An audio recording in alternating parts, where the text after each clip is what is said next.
Hello, this is Gavin. So it's been a really eventful week energetically.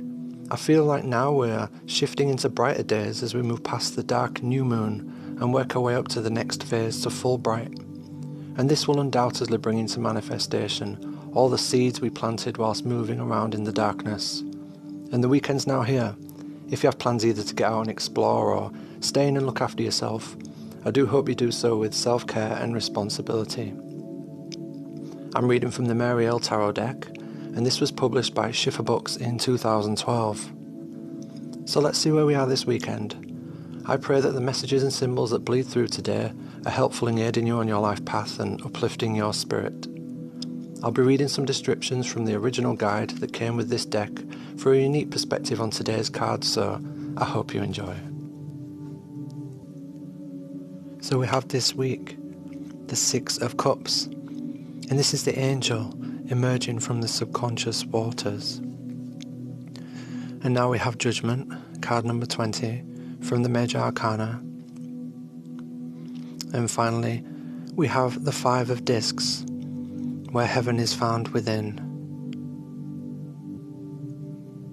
Our first card today is the Six of Cups, and this starts with a poem by William Blake.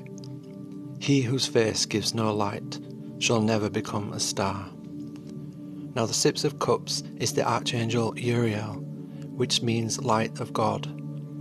And this is the son of Tippereth, rising up through the waters of our subconscious and coming into the day, our true self, our golden soul, found and tempered, now rising to consciousness from its own buoyancy. This is our free will, our divine will. And here Uriel has the claws of lobster or crustacean, just like the one rising in the traditional moon card between the two towers. Because it is us and our potential, rising from the mud at the bottom of the ocean or lake and out into the air. In many ways this mirrors evolution, from the salty sea and our journey from the womb to as we evolve and rise from the water onto land, into life and into humanity. This is a prime pattern for us as people, rising from salty water, and here it is a pure and golden soul, our purpose for living. And this is the angel who guards the gates of the gardens of paradise. He checks the doors for lamb's blood in Egypt, and he holds the keys to the abyss. Uriel is the patron saint of artists and the arts. Artists also hold a key to the subconscious, to both the abyss and the Garden of Eden.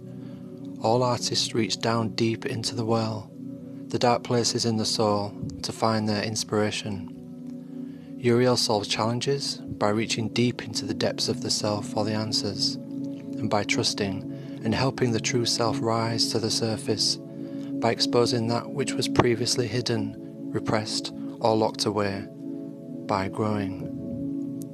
Some of the key words here are inspiration, creativity and the arts. The key to other worlds is an open heart. Be true to yourself. See how unique and beautiful you are, and rise to the occasion, being set free, rising fresh and new, renewed, clean and clear. This card is Judgment, another poem from William Blake. If the doors of perception were cleansed, then everything would appear to man as it truly is, infinite. Beneath the tree of knowledge of life and death, in the garden of paradise, the first rose bush grew, and from the first rose a bird was born, his plumage exultant, his song enchanting, and his flight powerful.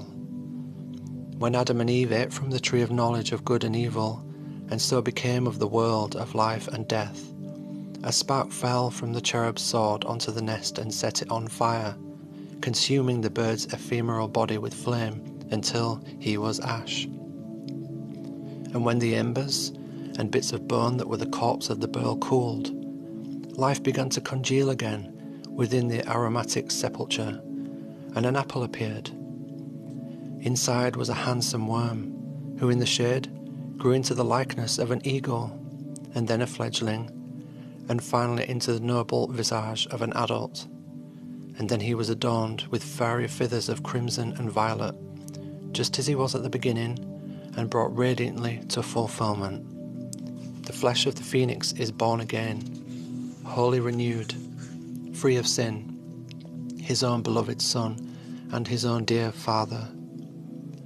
When the phoenix is old, grey-feathered and burdened with years, he again gathers a nest of spice and fragrant flowers on the top of the tallest tree, and awaits his destiny.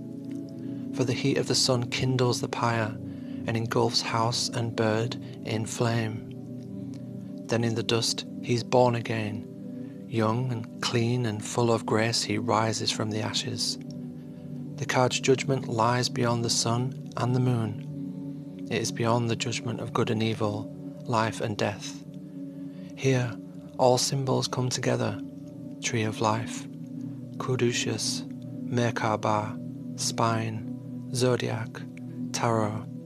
The three pillars of black and white and reconciliation merge, and the wings of a great eagle unfold. The eagle is the symbol of God's power on earth. Lightning, it is the Son of God. It is our full potential realized, completed, mixed, merged and reborn. And in spirit, this eagle is truly the phoenix, living immortally beyond the life of death, the ephemeral body which is regularly shed just like a skin. And there's a similar narrative in the story of Enoch. He was the seventh son of Adam, the great-grandfather of Noah, and has the distinction of being one of the very few people to be taken up into heaven without dying. Enoch walked with God. Then he was no more, because God took him. Enoch was the greatest scribe in the land, and when he was taken up into heaven, he was invited to sit in the presence and countenance of God. No mortal man can look upon the countenance of God without being incinerated by his visage. As his sun incinerates the nest of the phoenix, so Enoch lay prostrate, face to the ground, until he was pulled up and transformed into the greatest of all angels, Metatron, the lesser Jehovah, the angel of the throne, the scribe of the heavens, and the power of God to create with word. Like his brothers Hermes and Thoth, Enoch and Metatron are scribes, perhaps our greatest gift as humankind, and perhaps the form of our greatest exaltation will take as the recording of history makes the record of our knowledge fluid, ancient, and immortal. It does not die with us, but we pass it on to our children and then their children. This brings about a new evolution and a new consciousness in a way. I've often wondered what would be religion of birds. They would build the beautiful and intricate nests.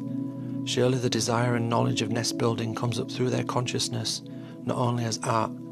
But if it were religion, would it be the great golden castles, and would they be the great architects? And us, we build with words. In our religion, the universe was created with words, and words define and shape and draw meaning and order from the black chaos. Words are our genesis, and they are our destiny. Enoch, Hermes, Thoth, all are symbols of the potential of mankind and the purpose of our existence, and perhaps the soul and spirit of man. Metatron is that soul, like the eagle, but he is in heaven, and able to withstand the countenance and power of God. Metatron is made of spiritual flame, like the beautiful phoenix, ever burning, ever creating. His fuel the creative words of God, and his fuel never-ending creation. Metatron is the angel of the countenance and the throne. He sits in Kether, a symbol of words that limit God, where beyond him the true God cannot be defined, for every attempt to do so would limit God to less than what he actually is. And we begin as a worm, a crustacean rising from the black water. We come up into the moonlight divided, and we creep, rising above our bellies as serpents into the sky, two towers black and white, winding around the golden staff in the centre, the staff of the radiance of the sun, the golden castle of the bird architects, which the pyramid is symbolic. We wind up the staff, the stairway to heaven, and then at the top, the two serpents and towers merge. The scales of the serpent and the scales of judgment and justice fall from your eyes as you move beyond good and evil, and life and death, judgment, discernment, and you see everything as it truly is, infinite. And you become the great eagle, and you become the great phoenix beyond life and death, and you become Metatron. In the traditional judgment card, an angel calls forth the dead from their graves on Judgment Day.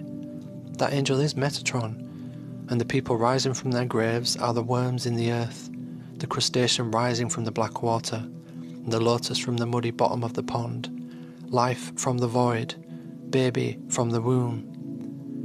The physical world of life and death and knowledge, to which we are condemned when we symbolically eat the apple and are called to meet our destiny. All symbols, all religions and all myths merge here in the landscape of the abyss. Metatron pulls his cloak tightly around him and offers you a rose-coloured phoenix egg, the Philosopher's Stone, Metatron's cube, the universe contained in a shell in the apple of sin, of the moon, of division, you, the fool at the start of your journey put into your bag, ignorant of its significance, and off you go. Innocence and experience become one and then separate again. The aeon has ended and begun. The 20th letter of the Hebrew alphabet is Resh. It means head, above, top, and beginning. It means born of flame, and ending in flame. Thy name is Art. And the keywords here are: scales fall from your eyes. You see truth. Everything is infinite. Resurrection, rebirth beyond division. Soulmates merge innocence and experience become one.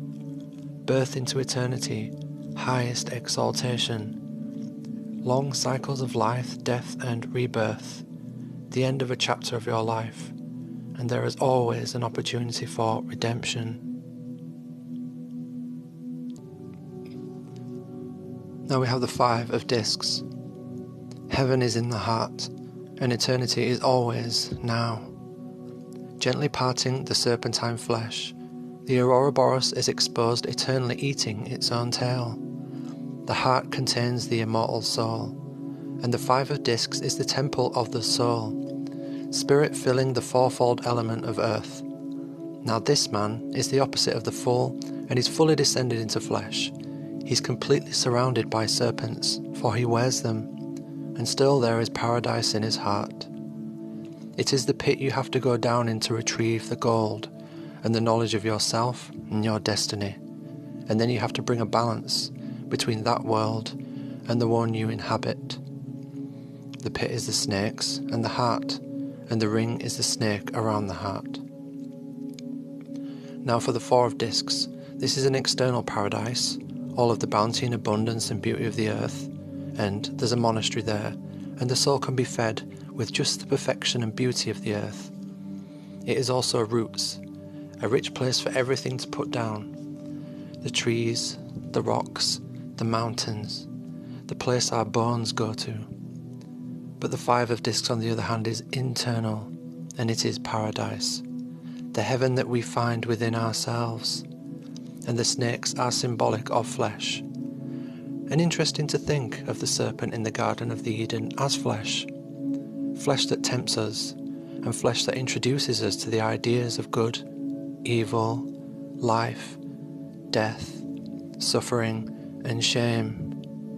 We are expelled from the Garden of Eden, but there, deep in the heart, we still have the Garden of Eden, where we are not subject to the rules of the physical world, where we live in a state of no shame or suffering or pain or death.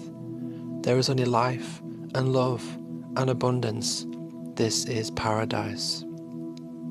Man is the guardian of his own paradise. What you are looking for with being born, searching, questing, is for knowledge of the self, knowledge of purpose in the eternity.